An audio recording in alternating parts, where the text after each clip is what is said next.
So James chapter 1, we're going to pick up from where Elspeth left off and talking about the fact that we are all servants of Christ.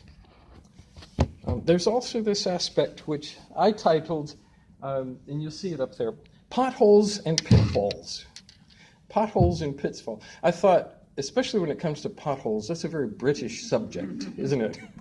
And especially at this time of year, we kind of avoid them, and or better yet, we like them because we can complain about them. And there's just that aspect. When it comes to this particular passage, I thought it was a really notable word because when it comes to complaints, this whole next section of the book of James, chapter 1, is the kinds of things that we complain about.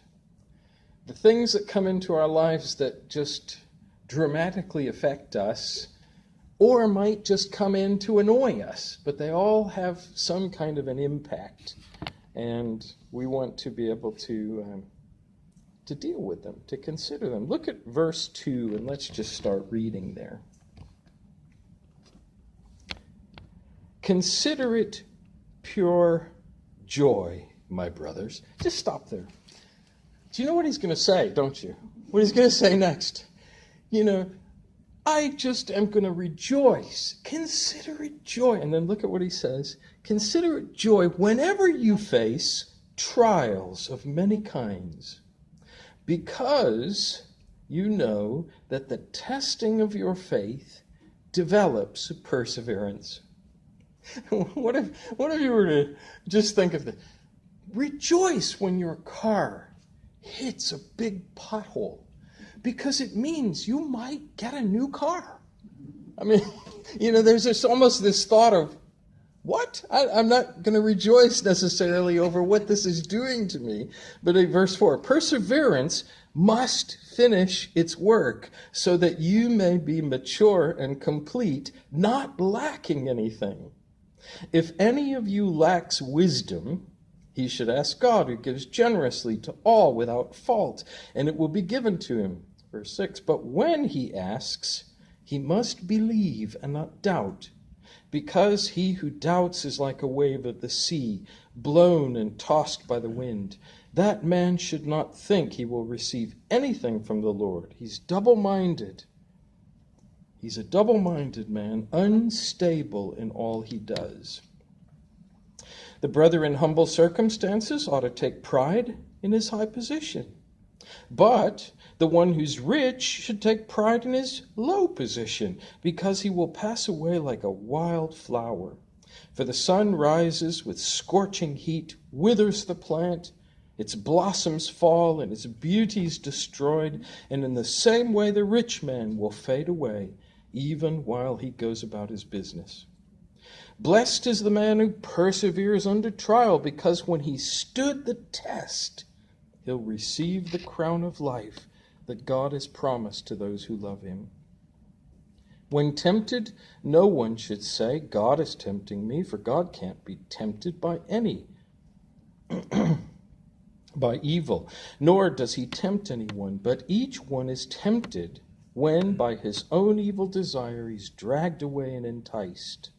Then, after desire has conceived, it gives birth to sin, and sin, when it's full grown, gives birth to death.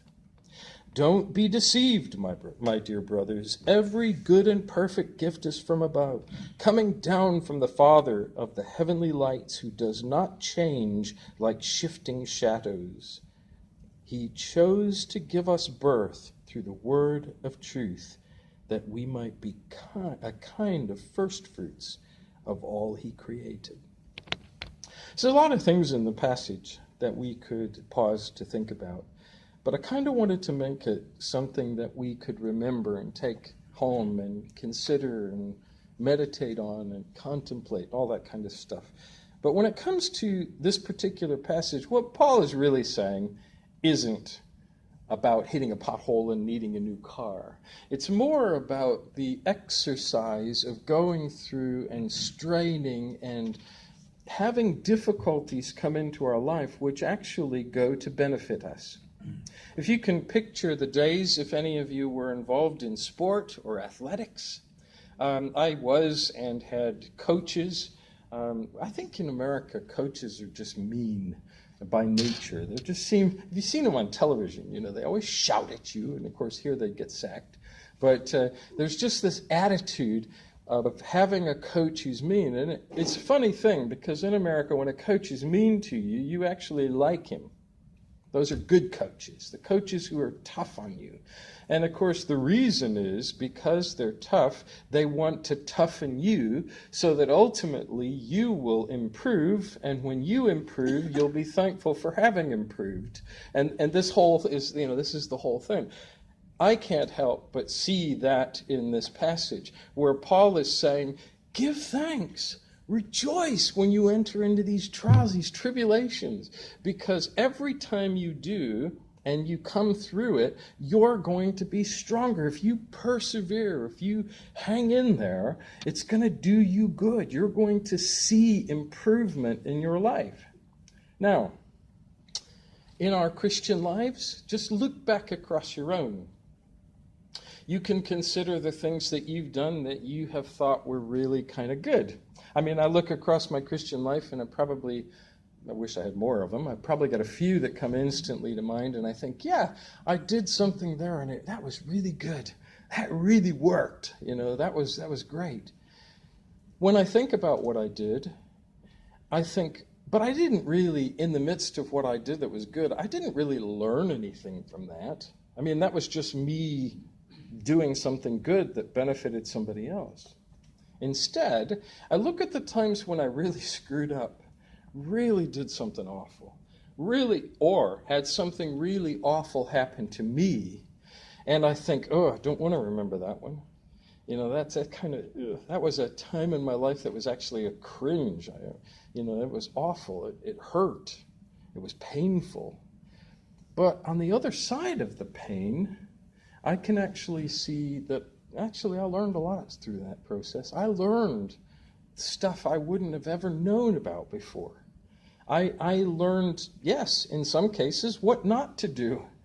But I learned a lot about what to do because I kind of learned, as we say, the hard way.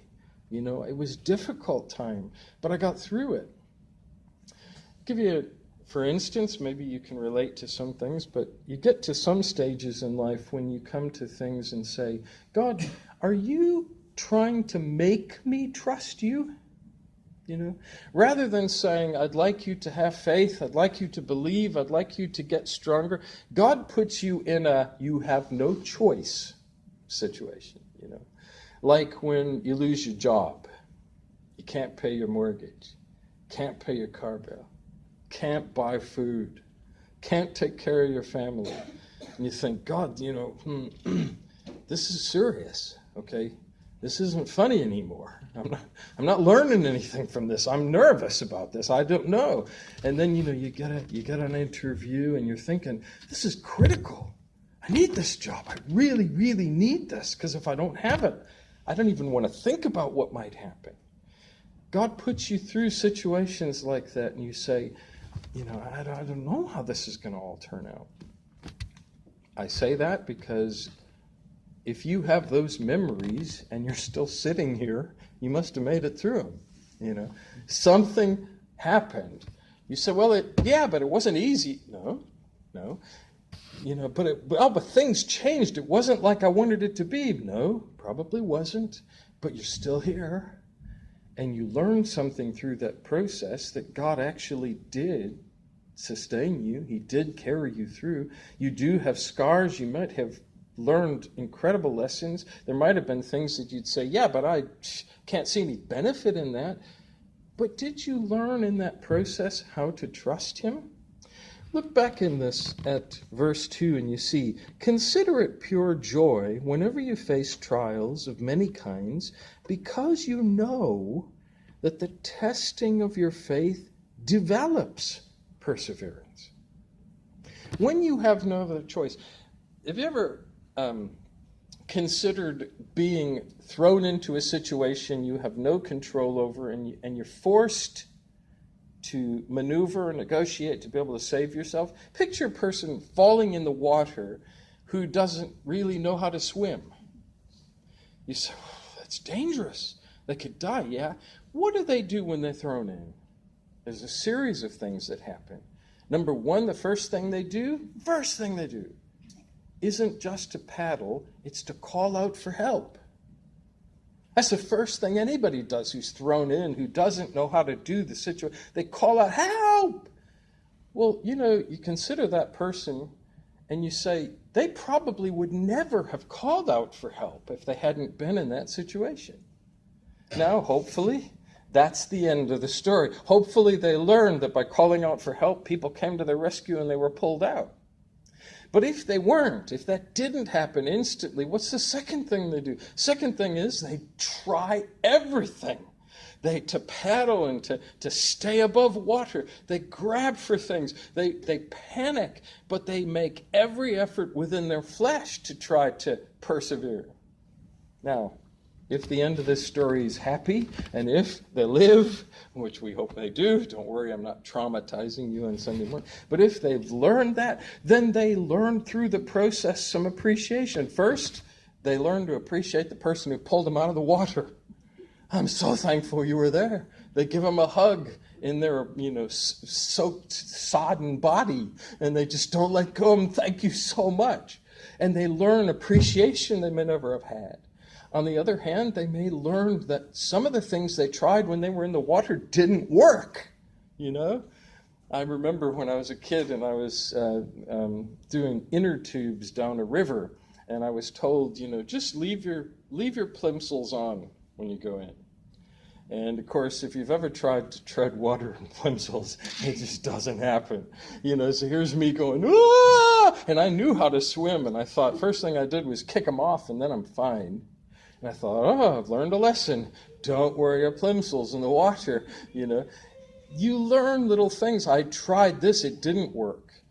You learn lessons through processes and learn how to persevere, how to maintain. And all of those physical things have a spiritual application as well. Within our spiritual life, we can learn some of the things that we should do and shouldn't do by getting it wrong, by doing it the wrong way, by saying the wrong thing.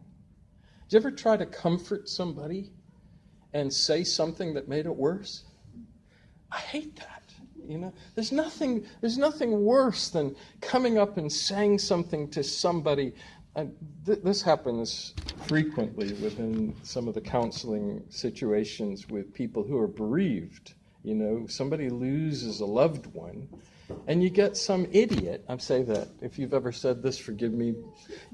But you get some idiot who comes up and says, "Well, at least you've got other family," and you think, great comfort. Fantastic. Thanks so much for reminding me that I still have people who are alive. You just think, how would anybody come to those? And when they learn that that's not what you say, then there are just things that you can learn the hard way and actually say, I probably shouldn't have said it that way. I should think of something else. Within our lives, we're full of errors that we've made.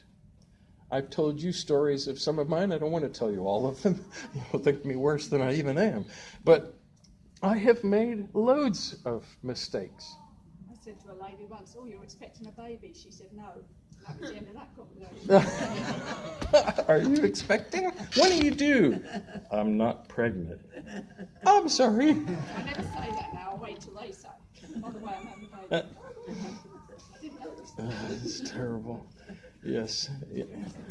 Thankfully, I heard one of those just the other day when Runner was coming by and had a baby bulge, very definite baby bulge. And of course, I wonder how far along she was. She was actually after birth trying to get rid of the bump. So it was like, so I didn't make that mistake. But, there are things like that happen to us. We learn them the hard way.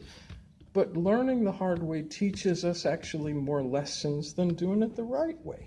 You know that. Perseverance, verse 4, must finish its work so that you may be mature and complete, lacking nothing.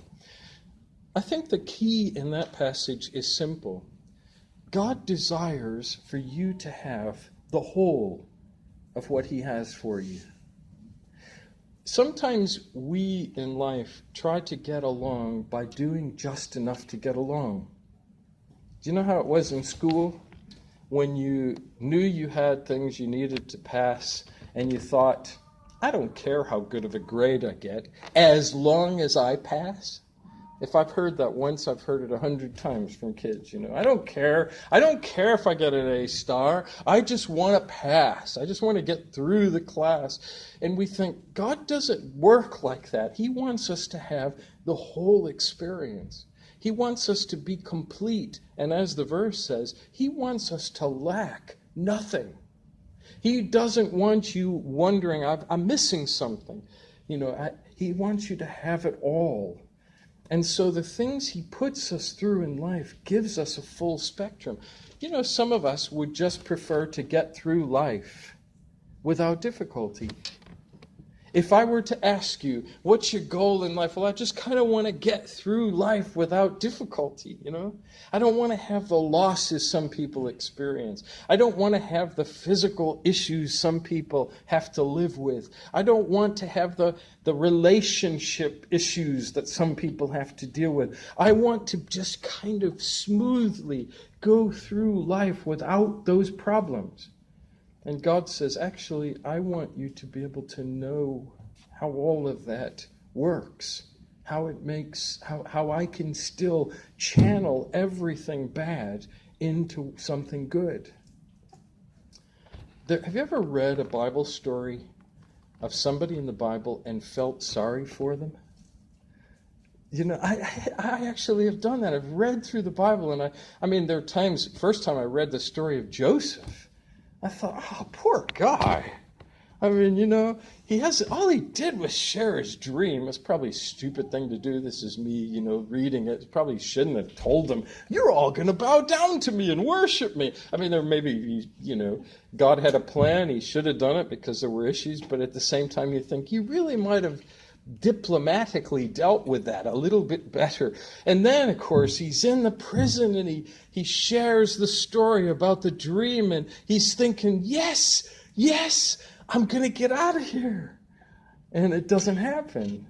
And you just say, oh, man, I feel really bad for this guy. And there are other times and other people and other situations. Can you imagine what it was like for Job? I mean, talk about when it rains, it pours. One after another, he didn't have an opportunity to grieve one, and he's got another one coming in, and then another, and then another. And then, if that wasn't bad enough, and then Satan's still picking on him. Satan's still attacking him. And then we could get upset with God, and we could say, how could you let Satan do that to Job? I mean, he'd been through enough, and you're telling him, go on, hurt him. Physically, give him boils. Yeah, just don't kill him. Well, I would have thought, go on and kill him. He'd be a whole lot happier dead. You look and say, what was God doing? God had something in mind. God had something in mind he was doing. And he wanted Job and us, from having read the story, he wanted him to have the full experience. When the author says, consider it joy when you enter into this, why is he saying it? Because he's saying to us, actually, the potholes and the pitfalls, God lets those happen. God puts those in our path in order to teach us that he can get us through all of that. Let's go back to my silly illustration. When you hit the pothole, and suddenly, the ball joint breaks in the car. And that happened to me, by the way. I was in uni, and I borrowed a car. I may tell the story. It still traumatizes me. I borrowed a car from a girl, brand new car, several thousand miles is all it had on it. And I was taking my laundry to the laundromat. Driving down the road, and I hit a pothole that wasn't even all that big. And the ball joint snapped. The next thing you know, the car, without me ever moving the steering wheel, ended up in the ditch because the wheel just turned and I was... And I'm thinking, what just happened? It wasn't like it took my wheel, my wheel never moved. You go through that whole... Well, what happens when something like that happens in our lives and we think, God, what are you trying to do on the other side of it, the lessons we learn? What if God really did have a new car for you in store? What if something happens bad in your life, like situations, and God really does want to just show you that he can take care of it? As it turned out, when that happened to me, and I thought, I'm in the middle of nowhere, what am I going to do? Oh, hang on. There's actually a mechanic just around the corner.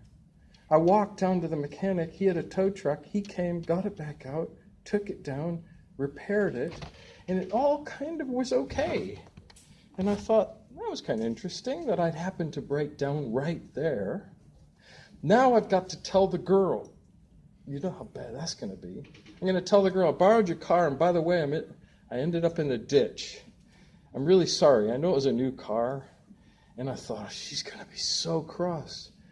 So I'm dreadful, and I share the story. I say, I'm really sorry, but this is what happened. Do you know what she said? Oh, thank you for taking care of all of that. And I'm so pleased you're okay. Here's the words, I can't imagine what would have happened if it had been me driving. It dawns on me. I thought, I might have saved her life.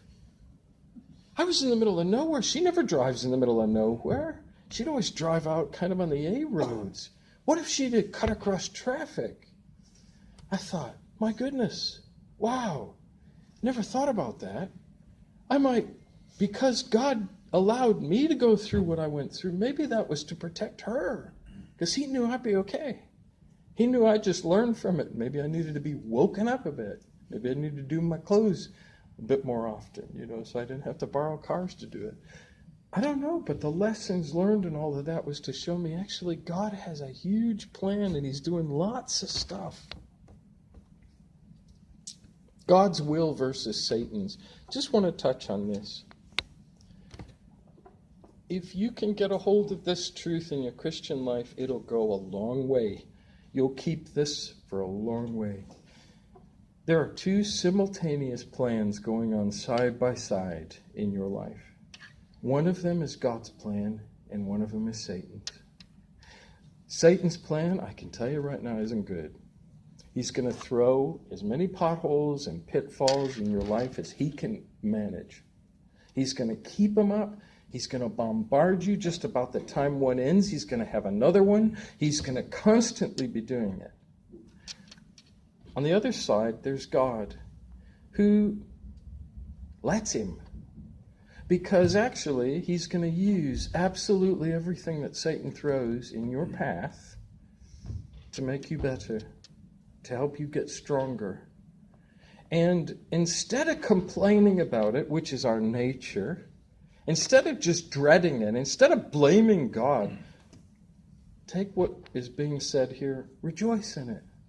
Because actually what God's doing with Satan's plan, if we were to look at it that way, is he's showing you that actually he's going to make you stronger. He's going to make you better. He's going to help you get through this. And then when it comes to the end of your days and you've got nothing left, he's going to teach somebody else a lesson about how you dealt with what you've faced. All the way to the end, God's plan runs simultaneous to your own. There was a young person I knew in New York. Young lad. And he was introduced to a girl who didn't believe in God. Didn't have any sympathy towards Christians at all. He was introduced to her and put side by side, and she was his mentor, so to speak, through his first year. When I heard about it, I was dreadful. I thought, of all people, that's horrible. that's going to be so difficult, because you're in a new environment in a school, and the next thing you know, you're being placed with somebody who has no sympathy towards anything that you believe in. And at first, it worried me. I thought, oh no, this is going to shake your faith. This is going to make you question everything you've ever believed. This is going to be awful to have that kind of a mentor. Until I started thinking about the other. I said, wonder what God's got planned with this situation. I wonder what in that mentoring situation God has planned. What if actually she isn't the dangerous one? What if you're the dangerous one? What if suddenly God has it planned that you're being put with them, and instead of them influencing you, it'll be the other way around? What if actually Satan goes, oh no, what have I done? Oh no, he can't say that. Oh no, that can't happen. Oh, this isn't good. This isn't what I had planned. Just remind yourself, who's stronger? Do you remember the verse? Greater is he that's in you than he that's in the world. The world and Satan's plans are not to be feared. You are. You are the ones who are dangerous in the world. You say, what can I do? All I do is believe in God. Yes, that very belief is strong enough to move a mountain. All you need is that much faith, or less. Don't know how big a mustard seed is, but it's small. That's all you need to move a mountain. God's will and Satan's run right parallel. Only God's is stronger, and God will win. Lack of faith brings about instability. If you look at verse 5, you see, if any man lacks wisdom, let him ask God, who gives generously to all without finding fault, and it will be given him. But when he asks, he must believe, not doubt, because he who doubts is like a wave of the sea, blown and tossed by the wind. That man should not think he will receive anything from the Lord. And then verse 8, he's double-minded man, unstable in all he does. Remain firm in your faith. Remain strong in knowing that no matter what comes my way, I'm going to look for what God is doing in this. Because God hasn't lost control, and God still has a plan. And throughout these passages, we're reminded that the only instability that can ever come in our lives is our own lack of faith, our own doubt. If we look at things and say, oh, this is awful, we don't see that God has a potential of making something good come out of this. I can't always see it. I'm not here trying to say to you that you can always see what it is that God's doing while he's doing it. Oftentimes I can't. Saw a situation yesterday that made me cringe. It's going round a roundabout, not close to here.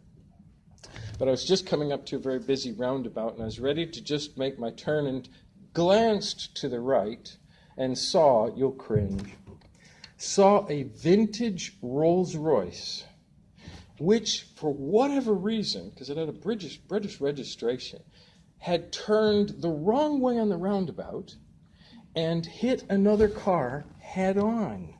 Now you could see both of them must have braked before the hit, because there wasn't a lot of damage and there was no carnage. So whatever had happened, both parties realized too late that this was happening and did collide. So they were both damaged.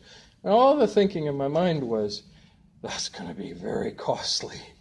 You know, you're not going to find vintage parts to a Rolls Royce to repair it. And of course, then you're thinking, how could that have happened? It's a British registration. It's not a European who's confused. Why? So I drove away completely. Of course, I noticed everyone was standing there, and ironically, no one was shouting at each other. They were all very, the police hadn't arrived yet, but all those questions crossed my mind that are crossing yours. How could that have happened? And, I hate to be the person who has to explain that, Because you get out and think, what were you doing?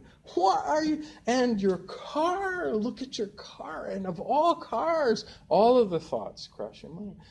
And I have to say that when it comes to life, I look at a lot of things in life the same way.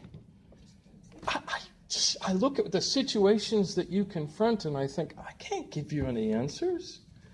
I can't sit back and say, oh, I know what's going on here. I can see it perfectly. Many, many times I can't. I sit there, and there have been times when I've seen people, write their stories or tell their stories and look for comfort.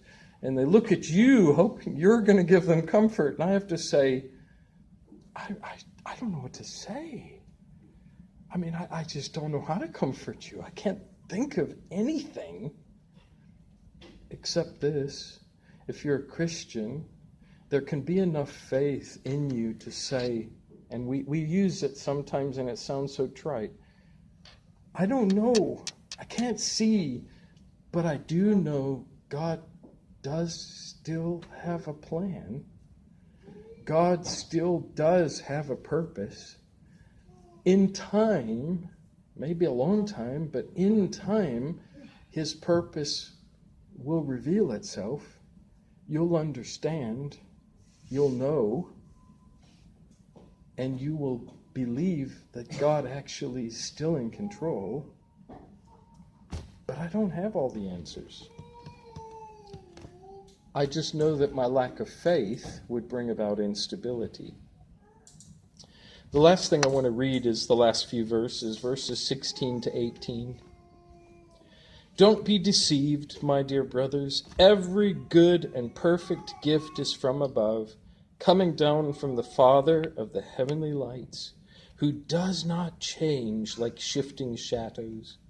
He chose to give us birth through the word of truth, that we might be a kind of first fruits of all he created. I just happened to think as I was writing that, there are no real shortcuts in all of this. When it comes to potholes and pitfalls, there are roads around where I've lived where I avoid them because there are a lot of potholes on them. Do you have a route that you take home and say, yeah, I do that one because there's actually no speed bumps on that one and there are on the other ones, or there's no traffic control, or there's less cars on the road, I don't have to fight around them and wait. If I take that route home, it's a little easier than the other. Sometimes we have that, but other times you think, you know what? Actually, there is no other way to get there other than that way. And that road is just chocker full of potholes. And there are just so many, and I just have to drive slowly to get through it. I so wish there were another way. I wish there were a shortcut somehow that I could bypass that. But actually in life, sometimes there isn't. Sometimes the things that you are going through cannot be avoided. They just can't.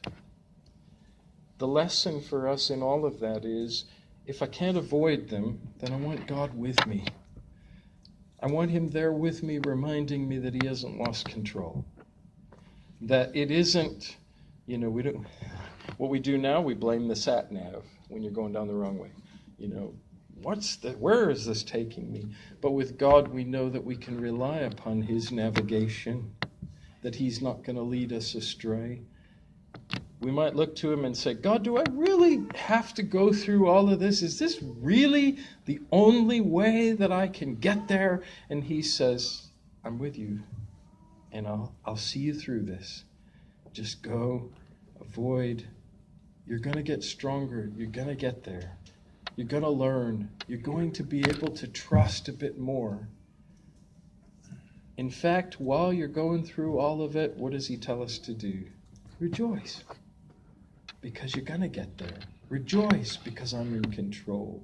Rejoice, because I'm actually teaching you something. Or rejoice, I'm actually using you to teach somebody else something. Rejoice in all of that, knowing that perseverance is something that you're going to ultimately achieve. all the potholes and the pitfalls that come in our lives, we can cope with if we know God's in control. Yes.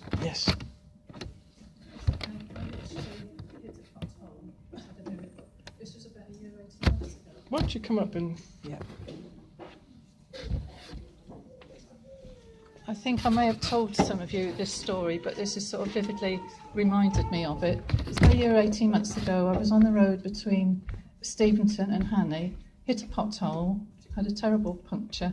This was about 5 o'clock in the afternoon, so it was quite a busy road. So I rang the AA, and they said they'd be about an hour. And then 2 people stopped to make sure I was okay. And then I said, oh yes, fine, the AA are coming. And then a 3rd person stopped, and it was a young girl on her own, and she was really insistent, was I all right? And I said, oh yes, the AA are coming. But she still insisted. She said, oh, my boyfriend's the mechanic, he could sort it out for you. I said, well, it's okay, the AA are coming. But she gave me her mobile phone number. This is Chloe, gave me her number. Well, after about 10 minutes, the AA rang to say they'd be delayed. It'd be another half an hour to an hour. Well, by this time I was getting a bit twitchy. There wasn't so much traffic about, and I was on my own, and the light was going a bit. So I rang Chloe, and she said, right, we'll be out and see you. So within about 10 minutes, they were out. Her boyfriend whipped the wheel off, sorted it out, and then I had turned off the road into the open into a field. And it was so thoughtful. He said, well, you're going to have a job backing out of here because of the traffic. He said, I'll turn around, I'll hold the traffic back while you come out. And I said, you must let me give you something for your trouble. Oh, no, he said, you've got to buy a new tyre tomorrow. Wouldn't hear of it. So I said, they were my guardian angels. That's great. That's great. Anyone else?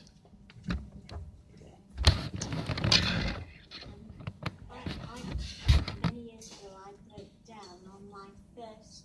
I was driving to my first car maintenance class for women. And on the way, I broke down, and I got the road recovery vehicle give me a lift to my first class. That's interesting. It was a reminder that you really needed that class. That's great. Anyone else? Okay. All right, let's pray.